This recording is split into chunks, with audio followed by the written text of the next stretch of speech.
Okay, so today we're just going to go over sort of introductory ggplot and ggplot2. It's ggplot2 is the sort of visualization package within the tidyverse suite that we're looking at.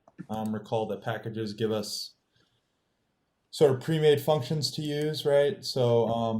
And tidyverse is a suite of packages, so it's like a group of packages that all sort of use the similar syntax, and it's almost like, again, I've talked about, it's like a dialect of the R language. ggplot's really useful for making really beautiful visualizations.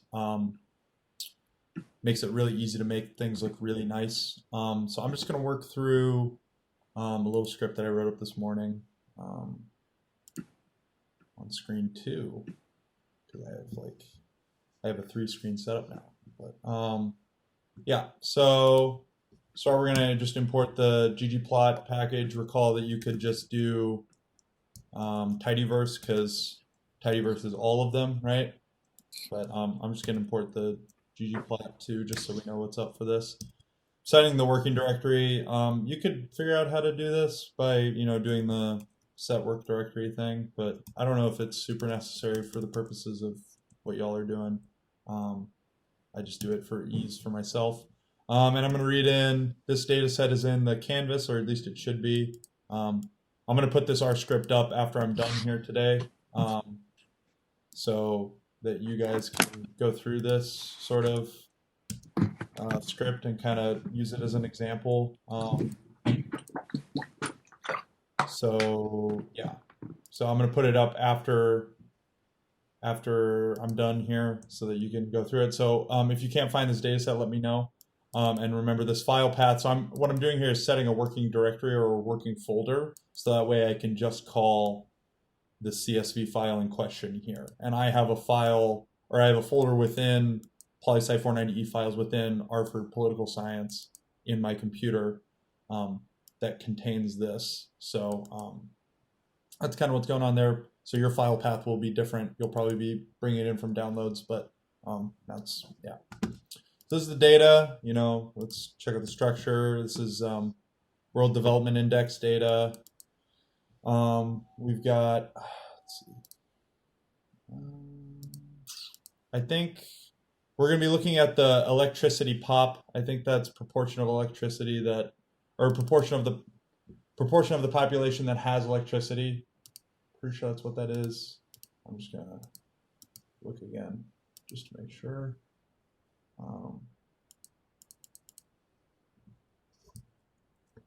Yeah, so it's the percentage of population that has access to electricity, and so we're gonna be doing some plotting using that variable. You could do it with any of these, but we're gonna use that one. So what we do when we're gonna call out, I'm just gonna move this down just so we're not looking at it, and I'm just going to go over sort of the structure of the ggplot sort of thing. So we're going to call the ggplot function, and this is the sort of thing we're going to wrap the sort of 2 initial really important bits. So there's the data argument that we're going to need, and there's the aesthetics option or argument that we're also going to need. So these 2 things are going to be, for the most part, all you really have. So we saved the CSV file to DAT. So we're going to say data is DAT, right?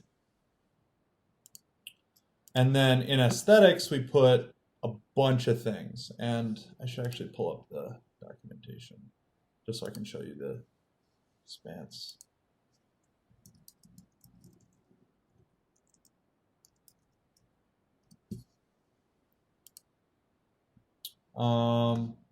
So this website's really great. You should check out this website, because I'm going to kind of be just showing you how to do stuff, but with plots, it's sort of, there's a million ways to do it, because there's a million different combinations of a million different colors of a million, so it's just really learning how to figure out what to make what you want, but the aesthetics argument, is really important. So this is where we put what variables we're going to be using. So you see here X and Y are specified here in this example. It's also where you can add colors. You can add different things that we're going to be looking at later. It's just sort of, just keep in mind that this aesthetics function, or this aesthetics, it looks like a function, right? Because we're calling AES and then putting parentheses. So it's kind of a function, and it's an input in the ggplot function. Yeah. So we're going to specify. So let's look at an example here. No.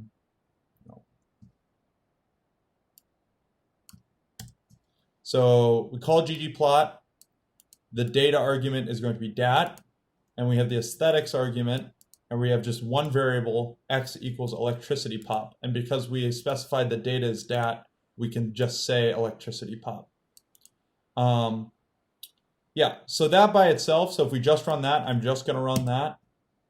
It just gives me an empty plot because I haven't given ggplot any more information about what I want this plot to look like, right? I've just given it sort of the fundamental elements. Now I need to give it sort of the additional oomph, the additional information to tell it what I want. And so we do that by adding, and so it sort of goes along with the dplyr thing with the if you recall the pipe operator, right? It's sort of a similar thing where we can just stack things on top, except in ggplot we're just using the addition sign instead. So it's almost like you're adding layers to the plot. So this is the most basic fundamental layer, and then we're adding elements on. So, and we do this using the geom sort of, so I'll write it out. So if you just type out geom, and we know it'll sort of autocorrect, right? It'll give you a bunch of options. So you can see all the options. And again, you can go to the documentation and see all these options, like see all these geoms and see what they do and how they would be used. There are a ton of different ways, because there are a ton of different kinds of plots, right? So these are sort of the names for them within the sort of tidyverse, the ggplot2 tidyverse vernacular, if you will.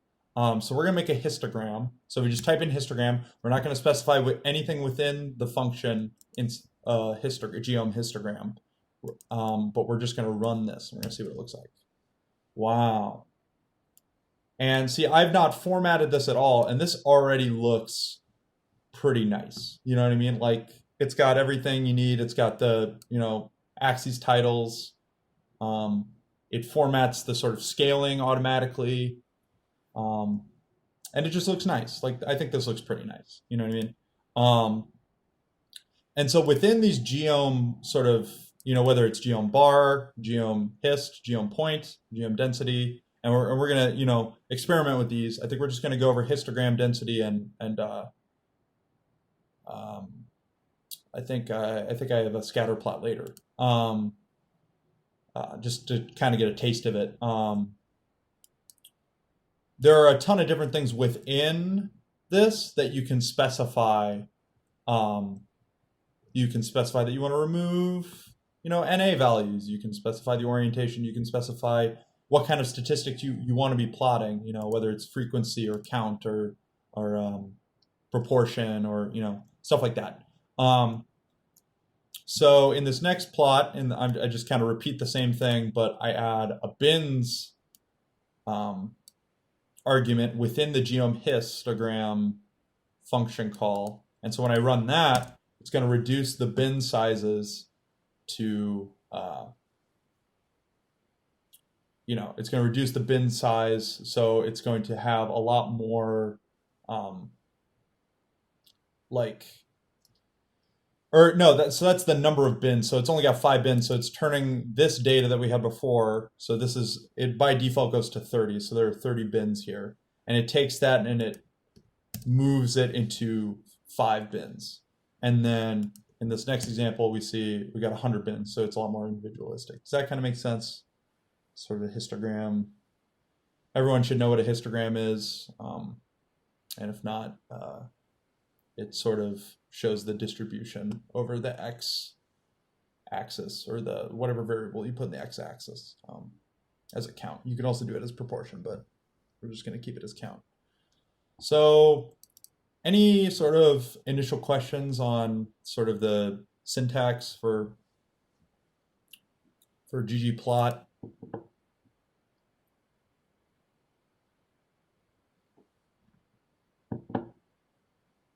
Okay, cool. I can't see. I see the chat popping up. I don't know if you guys can see that. Um, yeah, okay. It doesn't seem like there are any questions so far, so I'm just gonna keep going. So next we're just gonna look at a different one, a different kind of plot. So it's really the same thing because we just have one variable here. We've got the same sort of baseline thing going on. Again, the sort of foundation of the plot, and if we just run that, we're not getting anything because I'm not giving ggplot any more information on what I want. So when I add geom density, it's going to give me a nice density plot, and it's got percentages here. Yeah, and so it kind of shows us the distribution a little bit more smoothly. Hey, And Zach, yeah, what's up? a quick question, sorry. Yeah. Is electricity pop just a name you chose, or did you get that from the data set? Yeah, so this data set is World Development Okay. Index. So it's data on like sort of kind of gives it's indicators of development, I guess, as the sort of name indicates. And so this electricity pop, I mean, there are a ton of NAs. You see that. I think they didn't start Yeah. collecting this until later. What? Why is it? Yeah. So it's sort of it's the proportion of it's the percentage of the population that has access to electricity. Um, it looks like they just Oh, okay. recorded it in 2000. Looks like they just recorded in 2000, 2010, and 2012. So that's why there wasn't a ton of data for it. Okay, just wanted to clarify. Yeah, for sure. Yeah. And it looks at, yeah, so it's a percentage, so it's out of 100. So that's why it's 0 to 100 there. Yeah, that's a good question. Okay. Good to know the data, what we're working with. So, yeah, so we use the geom density to, make a density plot, right? The same end can be achieved by doing geom line. And if we don't specify the stat in geom line and we run that, it's going to give us a weird plot that, yeah, probably isn't actually going to work. But if we specify the stat argument, it's going to give us the same density plot if we specify that the stat is density, right? So we would need a y variable in order for just a line graph to work, right? Because it would need to have some y variable to look at. So if we wanted to add, maybe if we wanted to add a y variable, what the other variables are in this data set? Energy use pop. Maybe we could plot. So then we're plotting electricity plot against doesn't energy use pop and use pop. Yeah, so it kind of gives us, this is kind of a weird plot because there's a lot of NAs, so we can maybe specify NA. This is just me kind of showing that okay, that didn't really do anything. Yeah, so kind of a weird plot. This probably isn't very useful, but kind of just showing that there's a ton of different things you can do with this and kind of try a bunch of different things until you find the way to visualize it that looks good and is useful. So again, you need to specify. So by specifying stat is density, we're telling geom line and then therefore ggplot that we want density to be the y-axis. Yeah, so then we can add some aesthetic things. So ignore this part for now. Let's just look at what I've added. So labs, so I've added on, so it's like I added an addition sign at the end of this and then added this labs argument, right? And that's just short for labels. And so arguments of labs, let's look. I think it'll show up for me. Yeah, so title, text for the title, subtitle, caption, ton of things you can add. I think there are more things. So that, go back. That dot is sort of saying there's a bunch of things that you can add, and you can, again, go to the documentation. Should be somewhere in here. Yeah. Ton of things you can add. You can add the X lab, Y lab. And so I add X and Y within the labs sort of call, but I can also go, if I just wanted to specifically bring in an X lab, I could do that and then type in the text. So are a couple ways you can do different things, much like how I showed here with calling a line plot, but then saying the stat density, or just saying stat density. And I'll show a similar thing with scatter plots later. Sort of just showcasing that you can do a lot of different things a lot of different ways. So, I specify, so all these are going to be, generally speaking, text, right? Because we're adding adding labels to the plot. I'm actually gonna, I gotta go back a couple. I shouldn't have continued to add on. Oh, there we go. Add that back in. Yeah, so when we run this, yeah, we get some nice, yeah, so percentage of population, it kind of is easier to read for maybe someone that doesn't know what electricity pop means, right? So if you're presenting this and they don't know what your variables mean necessarily, you can have a more descriptive name, density, and then we add a title and a subtitle, So we see title, that's the same as, up here, and then we have a subtitle. And there's a bunch you can get into, and like you can change the font, you can change the size of different elements. And that's, again, all in here, if you wanted to look at that. But that's a little above where we're looking at right now. So, yeah. So then we add coordinate scaling, right? And really so all we're really adding here is this chord Cartesian function. So we're adding that on to what we already have up here. And we're just specifying the Y lim. And you could also do X lim but I don't know why you wouldn't do that with a percentage thing like this, right? Because it's 0 to 100 and you need all of it. Maybe if you just wanted to look at the bottom, the distribution of the bottom 50%, maybe that would be useful. But for this, we're just going to look at we're going to change the Y limits, right? So we see that it goes up to 0.03. You can, and in here you can sort of back up. So you see how that's different, right? Or it just kind of adds a label, kind of makes it look nicer.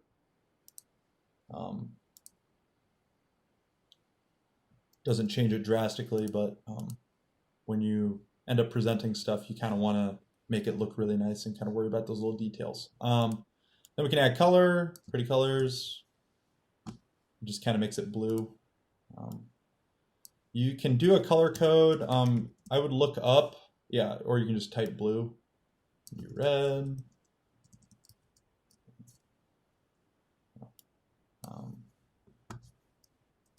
Purple. I think purple works. Yeah, purple. You can look up the documentation on this again. It's the British spelling. The British spelling. You can look up, there's probably tables somewhere where it tells you all the different colors you can do. See if cyan is that a thing? Yeah. Oh, okay, cool. Yeah, you can get really creative with the colors, and it just again looks really nice. I mean, maybe you wouldn't necessarily want color for a plot like this, because it's kind of a thin line. But if we'll look at some scatter plots later, you can barely see that. Look at some scatter plots later that I'll just make it blue for now to save it that way.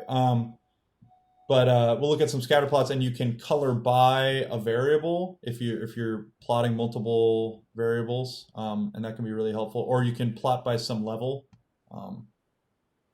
which we'll look at later. You can also add line types, so you can dot dash.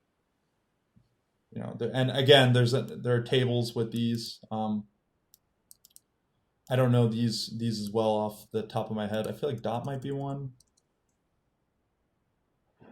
No, it is not one. But yeah, so you can change the line type, add thickness. So you can make it, you can get kind of crazy with this. Then maybe the color looks better, right? If you wanted to change the color because you can kind of see it more. Yeah, Hi, a quick question, Yeah. real quick. Just the Y-lim that you mentioned earlier. Where'd you get the 0.03 from? So this is a density plot. Um, and because it's a percentage thing, and if you look at the numbers, it gets pretty exact. Like it's down to a lot of decimal places.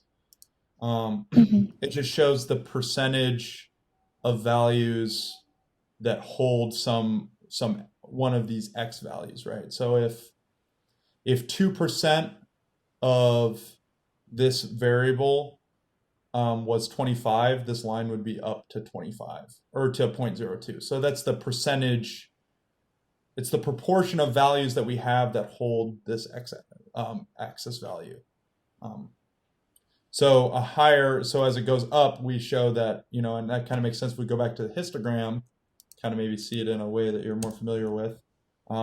There's a ton up here, right? It's very skewed left. But then when we plot when we plot this, right? It also goes up to show that there are more values of the X variable that are over here towards the right rather than over towards the left, because it's the density, it's the proportion of the values we have that hold the X value. Does that make sense? Yeah, I just didn't know if it was like why specifically like 0.03 over like, I don't know, 0.04 or something like that. Well, yeah, Or is so it we can try. I mean, it's just kind of. I mean, at that point, we're just adding blank space up here, right? Oh, okay. We can add 0.1 if we really wanted to, and then it's just like down here, right? Or we can cap it at 0.02, and then we sort of cut it off, right? Because there are values that go above that. It's just before, when we didn't specify, there was just no additional like notch here to show, right? So then when we add that, it kind of adds that and kind of makes it just look a little nicer, a little clearer. Oh, All just about curious. Thank communicating you. what's going on. So yeah, that's a good question. Any other questions right now? I'm just kind of.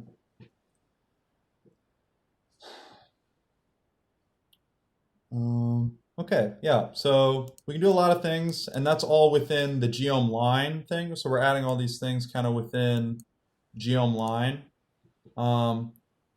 Yeah. So we can also add these sort of similar things within aesthetics, and yeah, we can do something like that. So let's look at I think this will be really good in this. If we show this, so here we're making a scatter plot, and I'm actually gonna.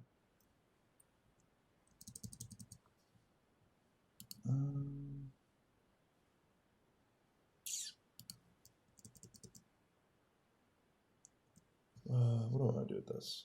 Actually, hold on. I just got an idea. I'm winging it now. I don't know if this is good, but let's see.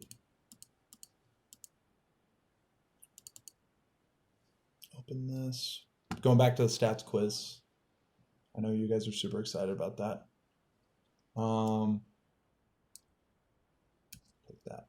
Put that in. So we're gonna get rid of this. I like this better. So yeah, so we're gonna make we'll get rid of attempt 3. So we're just going to pretend. So back to the stats quiz example. We're just going to do 2 attempts. Everyone just had 2 attempts on the quiz, right? So let's plot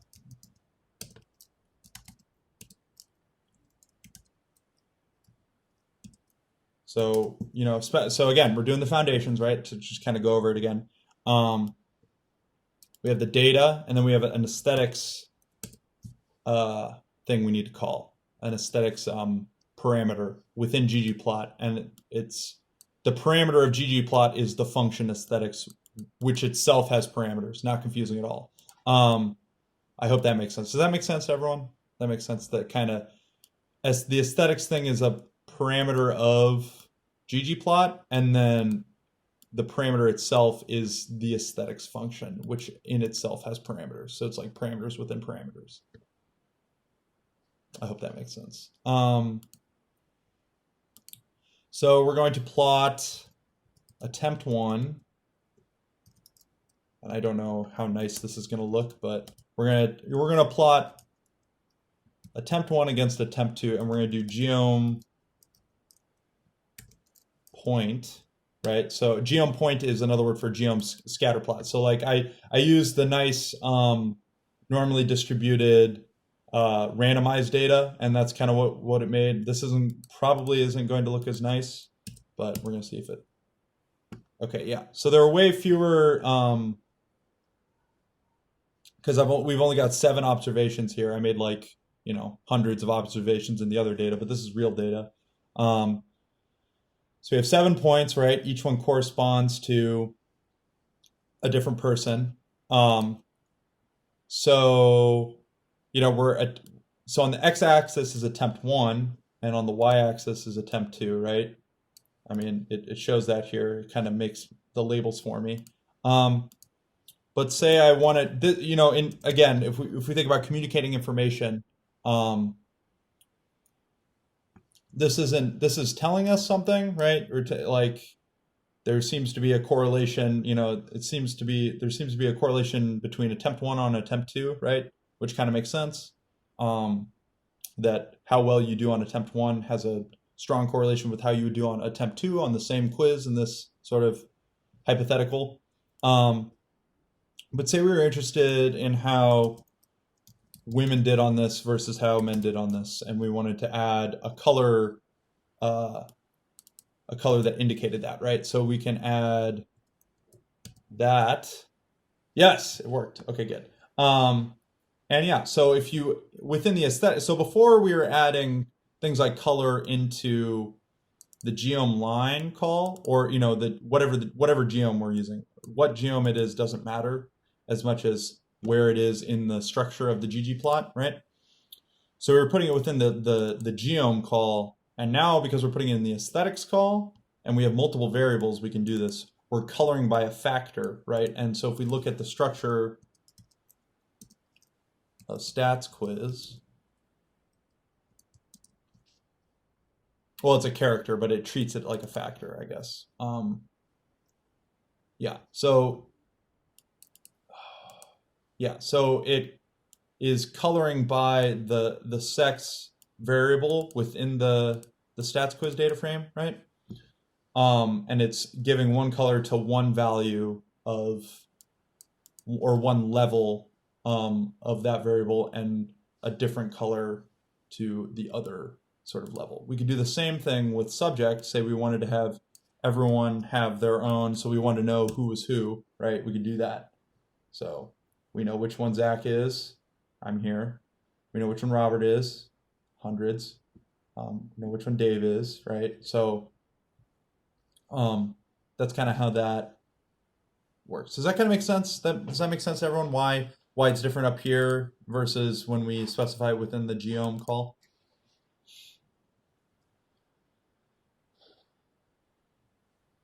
So notice how I'm not putting in a color, I'm putting in a variable, right? I'm not saying I want this to be blue or I want this to be cyan.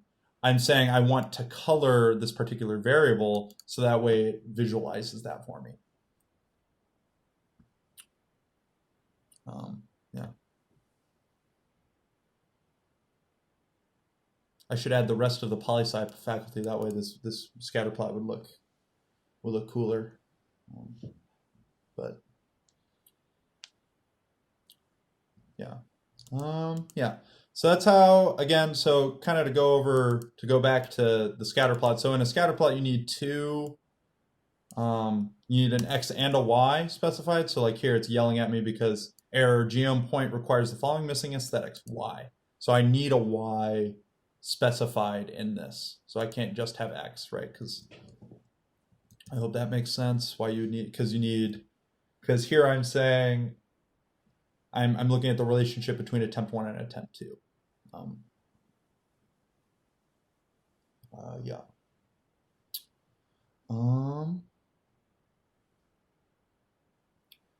Yeah. So like I said, I'm gonna put this file up on Canvas. I think that's all I want to go over for now. This is sort of a walkthrough. I'll have a really sort of I'm gonna stop sharing my screen now. I'll have a really sort of simple. Oh, where'd you go? I don't.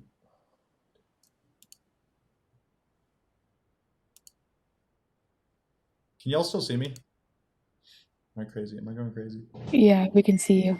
Okay. I think I broke WebEx, which is fun. But yeah, so I'll put this up, and you guys can play with it and kind of maybe you can download it on your machine and then mess around with it, maybe change some things. That would be cool. And then I'll have like a pretty simple kind of work through assignment for next week.